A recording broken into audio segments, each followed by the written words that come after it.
Welcome to another El Cachorro Ahsoka video. Episode 5 is dropped, an episode that has been kind of anticipated. Much to say. Don't have any picture graphics to go with, so we're just going to do a straight quick chat about the episode here.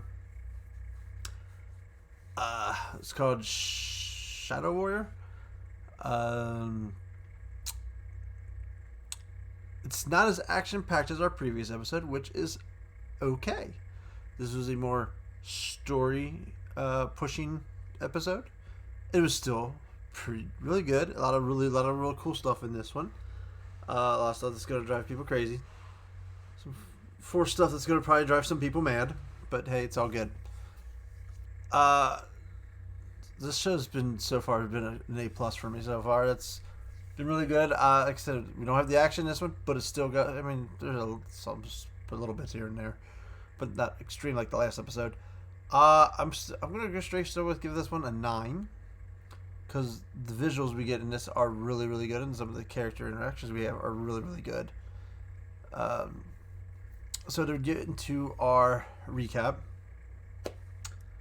So it opens with some aerial shots, overview and everything. Our previous location, we see the ghost has landed at the place where the map was. And they're out, Hera, Jason, and Chopper out, and they run into Huang, who's holding Sabine's helmet, overlooking the ocean, saying, he told them to work together. Why couldn't they just work together? Pretty much kind of like alluded, that they died. Then we go back to Ahsoka in the world between worlds with Anakin, to which she tells her, she lost the battle. Like, you lost, and there's still a chance for her to live. So kind of pretty much hinting that she's kind of having she's on the brink of death, so a near-death experience. And so he says he has to finish her training, and pulls out his lightsaber and says to live or die, and they start a lightsaber battle. Then we cut back to Jason sitting next to Chopper, staring out the ocean, while Carson and Hera and Huang are talking about, hey, we're trying to find if there's any sign of Sabine and Ahsoka, and trying to figure out what happened, where they may have jumped, where the bad guys jumped to, where Huang's got the map that Balin broke, saying it's unrepairable. And Carson's talking about how the rebel fleets want to know hey, we gotta check it. They're looking for us. They know it. They're kind of getting angry. And then Jason interrupts because he keeps saying there's something about the water. And he's like talking to his mom, trying to get her to listen because he can hear the lightsabers clashing, I guess, Ahsoka and Anakin's battle. So with the Force, showing what Kanan, Jason is the son of Kanan Jarrus. So you're seeing Jason with some Force powers for showing some abilities of the Force. So that leads to our Hera and them going out to do some sweeps over the ocean to see if they can find something. Cut back to our lightsaber duel. It's going back and forth, and finally Ahsoka kind of gets a punch in, and then Anakin destroys the floor underneath her, and she falls to the clouds, and we wake up and it's the Clone War, next time, and then she lands and it's the Clone Wars, and she's a child, she's young Ahsoka, and there's clone troopers running past her, and then Anakin walks by her, kind of telling this is still your training, and they go off, and he gets her to follow him. Then we cut to the aftermath of the battle, where you see a bunch of injured and dead clone troopers, and Ahsoka is showing sympathy for one of them dying, and puts her hand on one of the wounded ones. And Anakin's like, "Come on, we gotta go. The battle's not over. We gotta keep fighting." And she has her moment of reflection, saying that this is all the dead soldiers. All this was her fault because she made a bad decision as a leader. I am pretty sure this is really kind of a live action version of a scene in the Clone Wars. I can't remember exactly. I know there was a scene where she messed up as a leader of commander in a flight attack. So it's kind of very reminiscent of that scene. I'm not sure if there's another scene if there was a scene of the ground attack that she may have messed up, because I feel like this one is almost stolen. A lot of it might be stolen from that. If there was, I kind of think there was, but I can't place it off my head, so it could be wrong. Could be wrong there. I'd have to go back and watch Clone Wars to figure that out, but it does remind me of something I've seen in Clone Wars before. So she kind of has this thing about not, why are we warriors and fighting and all that kind of stuff, and Anakin's kind of pushing her, this is what you are. I'm training you to be a soldier and how to survive, and if you don't fight, you're gonna die. And then he starts going off to the battle, shoots his lightsaber to the side, and he's walking. You see an explosion, goes to dark again, and another explosion, and you see the silhouette of Darth Vader, and the lightsaber is now red, and then it fades to dark, and you see the red lightsaber. Then another explosion, it turns back to Anakin with the blue lightsaber. Very good visuals right there. Then we're back to the ghost hovering real low to the water, over the water, trying to do a scan. To which we find out, Wang finds out that Hera's on an unauthorized mission, came there on her own, which she said, "Hey, that's why people like you. You care. That's why people like you." To her, then turns into like, "Well, could they be out here?" And he's like, "Hey, you can expect anything with Ahsoka. She's just like her master, tedious." And Hera asks about the master. All she says is intense. Then we cut back to the near-death experience. I don't know what else to call it. Now we're at the Siege of Mandalore from the season 7 of the Clone Wars. And Ahsoka's taking out some Darth Maul Death Watch guys. No Darth Maul, unfortunately. So she takes out a couple of Mandalorian Death Watch troopers. Then we get Rex. Good old Rex is there to say, "Good job, Commander," and go on. And it is I can't pronounce his name. Tamir's voice. Don't know if this is just recycled lines from him, or if they actually, because to my knowledge, they didn't ask him to do anything for the show. So it could be just that they recycled some old lines, possibly from him, which would suck if they did that. I kind of find that shitty of them, to be fair. Then Anakin shows. Then she just stays there standing over missions. Anakin shows up. "Hey, so this isn't one of my battles," and she tells him what the battle was. He goes, "Yes, now your training is complete. You're now a warrior like me, and you're my legacy, and you know everything I know that I passed down to you, and blah blah blah." So she kind of stands up against us, like, "Hey, she starts saying, hey, you didn't turn out to be a good guy though. You did some bad stuff." And I can't. So then it goes back to the lightsaber battle with him again for the life or death. This time, though, the lightsaber is red, and we have fallen Anakin. They kind of make him look a little more like the Sith version of his character. So they go back and forth at a battle on the dreamscape, and the way they did some of these backgrounds is it's super foggy, so you can't really see the surroundings. You just see what's close enough to be in the shot. So I guess they kind of do that to save a little bit on having to do the background. But they fight. He does a kick, and then she's now back to being adult Ahsoka, back into the world between worlds. And then Anakin comes out of the mist to come back into there too. Couple little cut scenes where you see Darth Vader back to Vader and Anakin kind of flip spots a few times before it goes fully to just Sith Anakin. And they keep fighting. And Anakin disarms her, and she's able to dodge a few of his attacks and get his lightsaber away from him, and then holds it at his throat. There's a kill shot, and you can see where she's wanting to get aggressive and go for the kill, but then she holds up. She stops, turns off the lightsaber, throws it away, and refuses to do it. And you just see Anakin just step back, look down, come back up, look at it. Now he's turned back to the good Anakin. He does a little coy smile and says, "There's hope for you yet." And then you start hearing the sound of waves and a ship. And she turns looking around, kind of do a pan. There's Anakin. Boom. Anakin's gone. And we cut down. Then we come back to the real world where she's kind of submerged underwater. Jedis, I guess, don't drown. So she's floating under the surface under the water as our female X-wing pilot jumps in, like a Coast Guard thing, and grabs her and pulls her out of the water, rescuing her, and takes her, puts her on the docking bay of the Ghost, where she's like, comes back awake and says Anakin's name a few times. We cut to her in a bed, waking up in the morning, find out how long she was out, find out that Hera's there, and Jason's there, and Jason helped find her, and she asks about Sabine, and like, yeah, we hope you kind of could tell us that.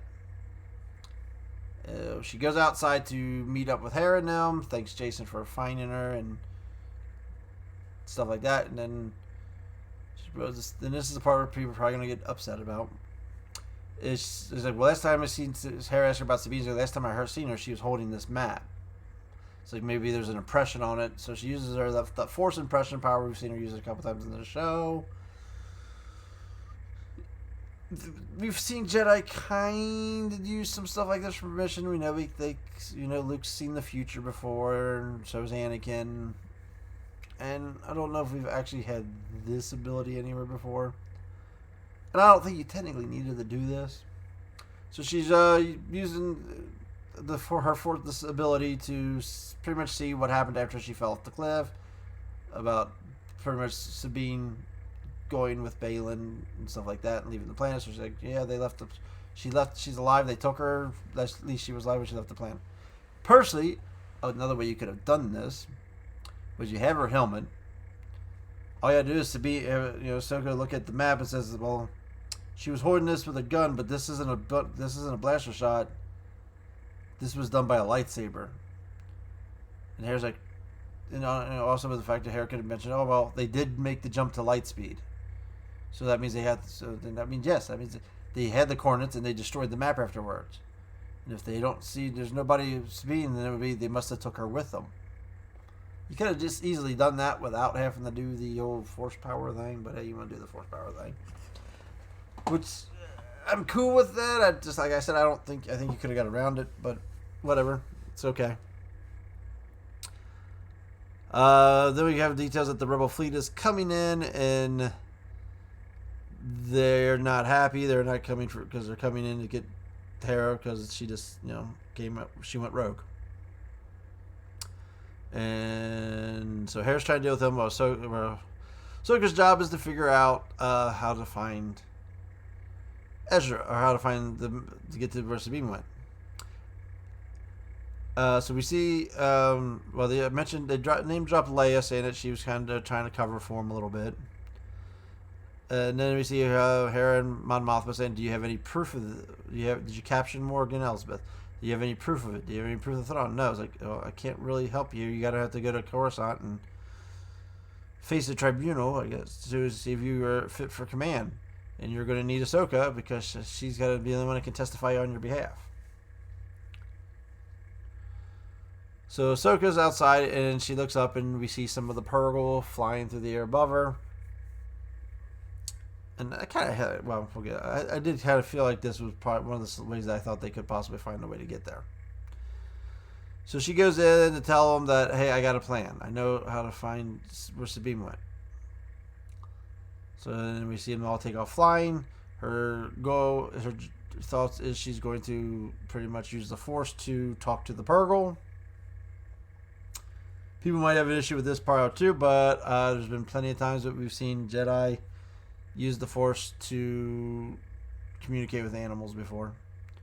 I mean, so that's not uncommon. We've seen that in animated. We've seen that Well, the sequel trilogy definitely did it. Ezra's done it plenty. Used that ability several times to communicate with like the Lothwolves and stuff.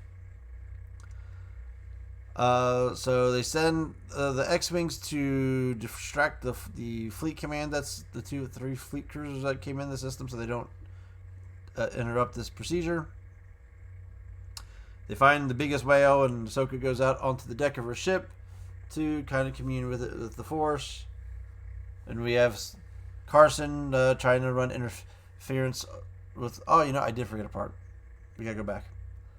So when they were talking on the ship about the unauthorized mission, and then they talked about her master, they got interrupted by Jason calling over the radio saying Chopper's picking up something, and gives the coordinates because he says you gotta fly low.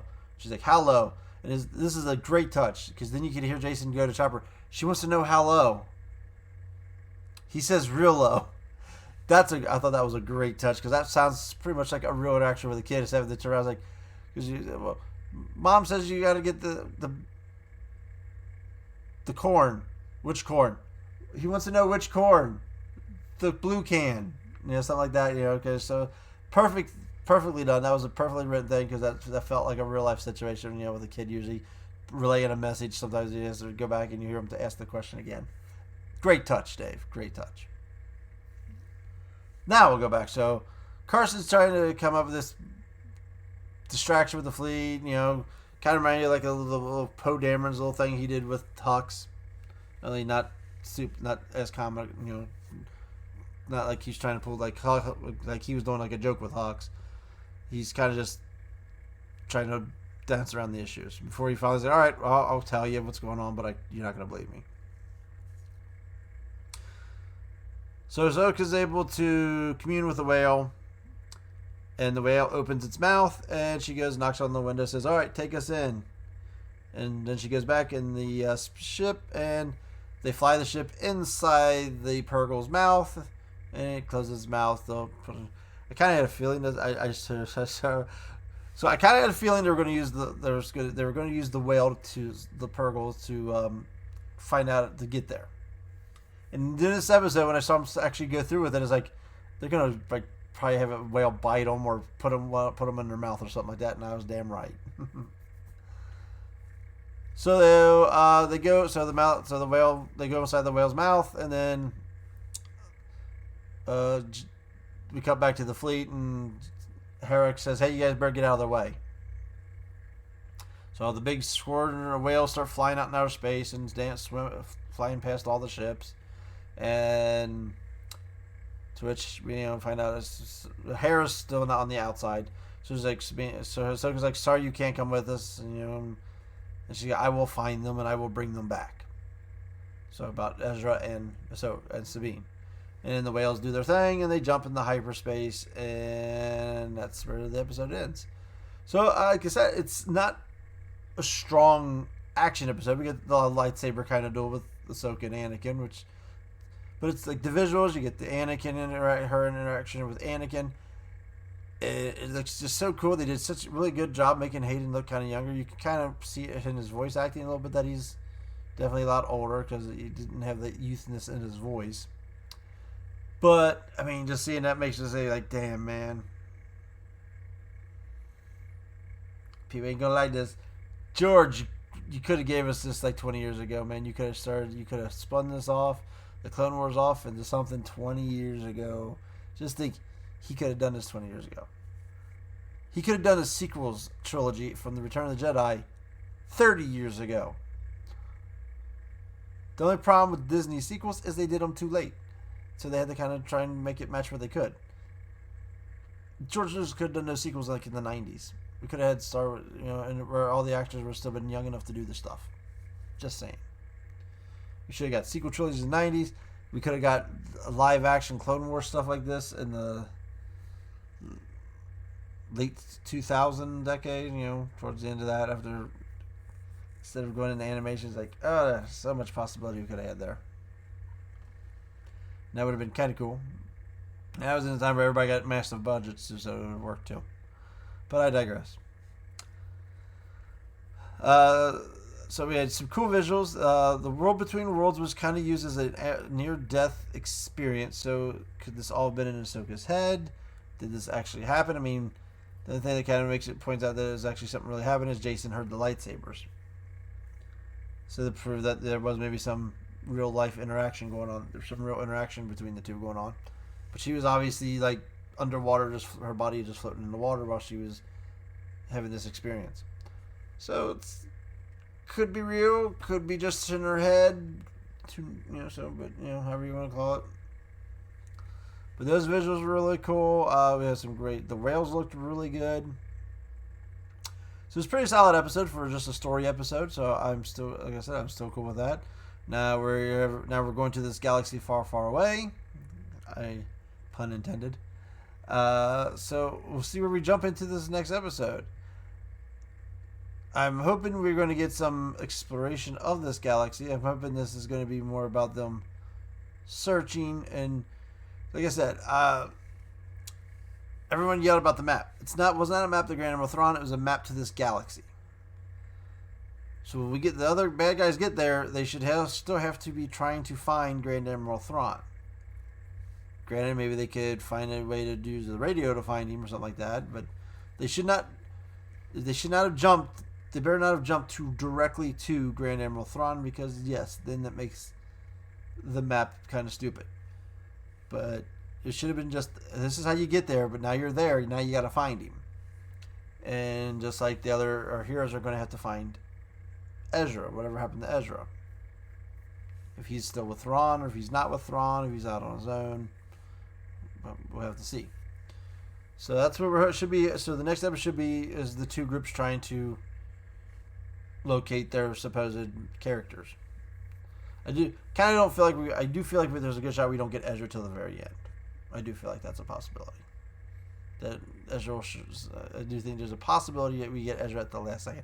I do think there's a good shot we get Grand Admiral Thrawn in the next episode. So I do think there's a shot that the episode should be about them finding Grand Admiral Thrawn. So I do think that should happen probably in the next episode, and then Ezra might not happen until episode 8, I believe, is the finale. Super solid episode.